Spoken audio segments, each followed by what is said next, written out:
In our class, we're going to be using SQLite databases. To create a database, SQLite database that is, we need to take and download this DB browser for SQLite. So we're going to go over here and click on this link right here. You see the download link right there. You notice here we got a bunch of Windows. We got a Mac, okay, and then there's other ones for other Linux and things like that too. I'm going to use my 64-bit Windows here, and I'm going to take and download that. Wait for it.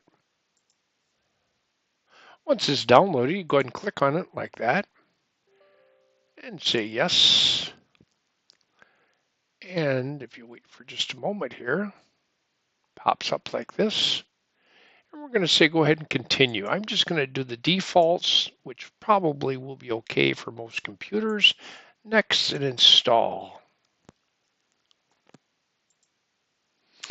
Yeah, it takes a little bit. Mine gets stuck. The green line gets stuck right about here, but after a little bit, it should install and you should be all ready. Go ahead and run it just like this.